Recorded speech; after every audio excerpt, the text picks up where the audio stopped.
Sculptures and paintings. अब हम लोग बात करेंगे मूर्ति कला और चित्रकला की, यानी कि अब हम लोग बात करेंगे मूर्तिकारी और चित्रकारी की, मूर्ति और चित्र की, क्योंकि पिछली कक्षा में हम लोगों ने यहीं पर इस अध्याय को रोका था। सबसे पहले इस चित्र को देखिए, यह है लायन कैपिटल, यानी कि यहाँ पर एक स्तंभ दिख रहा है जहां पर सामने से आपको 3 शेर दिख रहे हैं, और इन्हीं सारे चीजों की अब हम लोग बात करेंगे।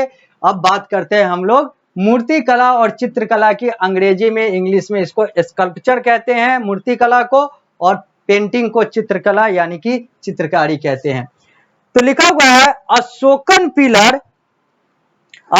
Pillars are erected across the country. जो अशोका पिलर है, यही अशोक पिलर, अशोका पिलर जो है वो अक्रॉस द कंट्री, यानी कि अगर भारत की बात करें तो भारत के अलग अलग हिस्सों में अशोक का पिलर, अशोक स्तंभ दिखेगा।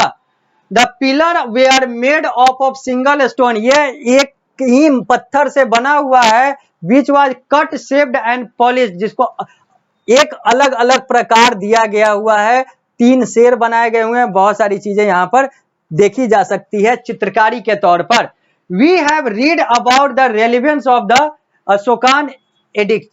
हम अब यहां पर ये सारी चीजें जो आती है कि अशोका के बारे में और अशोक काल के बारे में और उनके बारे में क्या क्या चीजें हैं, ये हम लोगों ने पहले भी देखा है और आगे भी देखेंगे। अब पृष्ठ संख्या 77 पर हम लोग आते हैं। लिखा हुआ है some of these edicts were written on tall polished and sandstone pillar. Ashok के बारे में बहुत सारी चीजें जो हैं वो लिखी हुई मिलती है बड़े बड़े स्तंभों पर, जो पॉलिश्ड होते हैं, जो लंबे होते हैं, टॉल होते हैं, और जो पत्थर वगैरह से बने हुए होते हैं। These had animal capital और tops like the lion capital, our national emblem।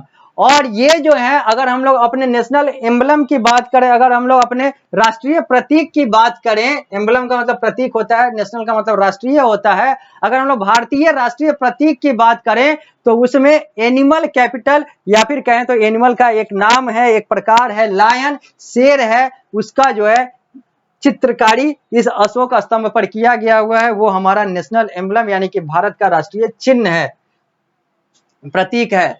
The Sarnath pillar has 4 lion seated back to back. जबकि हम लोग सारनाथ के स्तंभ पर देख सकते हैं, सारनाथ कहाँ है, तो सारनाथ भारत देश के उत्तर प्रदेश राज्य के वाराणसी के पास है। और यह जो वाराणसी के पास आने वाला जो सारनाथ है, वहां के सारनाथ पिलर पर 4 शेरों वाला जो स्तंभ है वो देखा जा सकता है, जो बैक टू बैक एक दूसरे के आगे पीछे बने हुए हैं।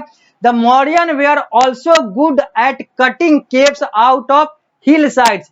जबकि हम लोग मौर्य की बात करें तो मौर्य भी अलग अलग गुफा, अलग अलग जो हिल साइड के, जो पहाड़ी साइड के जो जगह थे, वहां पर अलग अलग चित्रकारी और अलग अलग मूर्तिकारी के लिए वो भी कार्य करते थे। They the inside hall of these cave were polish very smoothly. और जो ये लोग मौर्यन काल में जो अलग अलग जो केव, जो गुफाएं बनाए जाते थे, उनके जो अंदरूनी भाग थे उसको बहुत स्मूथली, बहुत अच्छे तरीके से पॉलिश किया जाता था।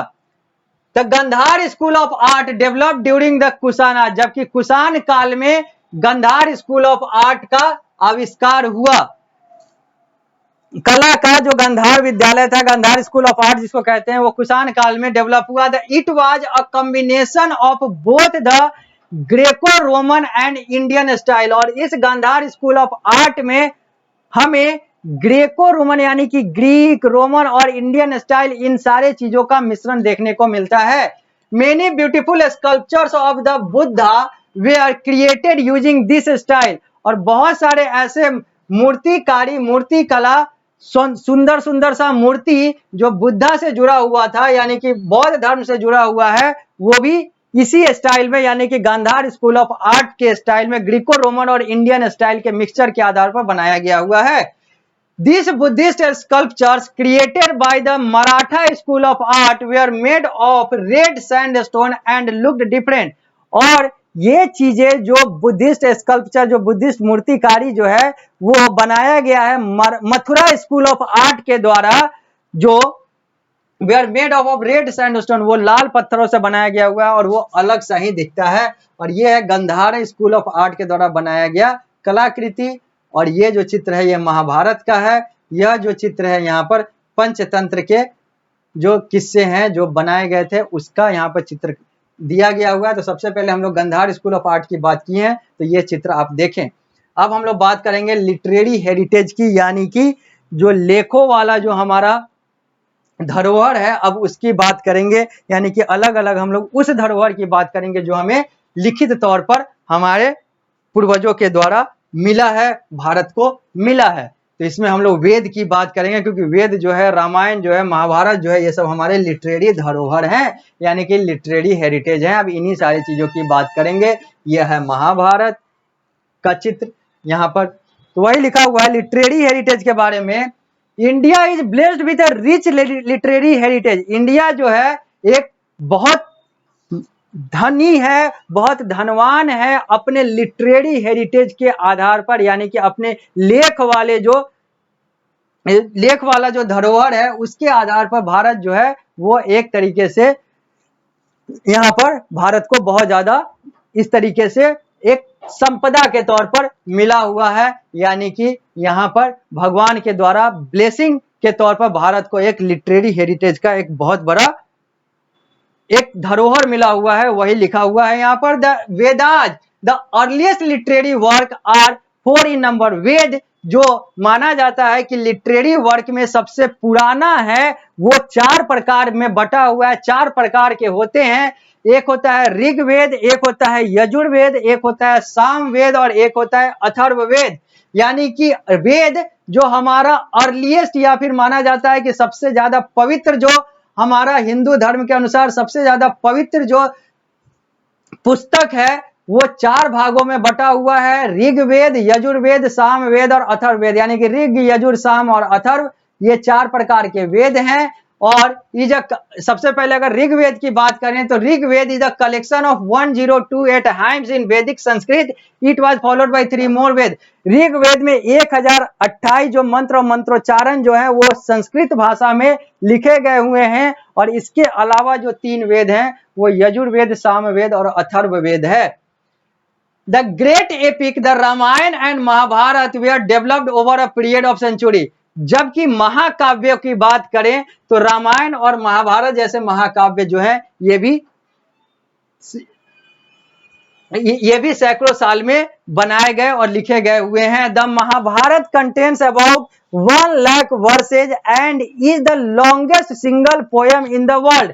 महाभारत में लगभग 1 लाख जो छंद और ये सारी चीजें हैं जो पोयम के अनुसार लिखा गया हुआ है, कविता के अनुसार लिखा गया हुआ है, ये पूरे दुनिया में ऐसा यह इतना बड़ा एकमात्र है। It was written by sage Ved Vyas. और इसको यानी कि महाभारत की बात कर रहे हैं तो महाभारत को वेद व्यास के द्वारा लिखा गया था। यानी कि एक संत वेद व्यास के द्वारा महाभारत काव्य की रचना की गई हुई थी। महाभारत काव्य की, महाभारत की नहीं, महाभारत काव्य की। यानी कि महाभारत में क्या क्या हुआ था उस काव्य की रचना जो है, महाभारत पुस्तक की रचना जो है वो वेद व्यास के द्वारा किया गया था। Besides the main story of the war between the Pandavas and Kauravas, a number of other interesting stories are woven into this epic. Mahabharat में जब हम लोग डिटेल में बात करेंगे तो और बात करेंगे, लेकिन महाभारत में जैसा आप लोग जानते हैं और नहीं भी जानते हैं तो जान जाइए कि महाभारत जो बेसिकली था वो पांडव और कौरव के बीच में लड़ाई के आधार पर, कृष्ण और इन सारे चीजों के आधार पर,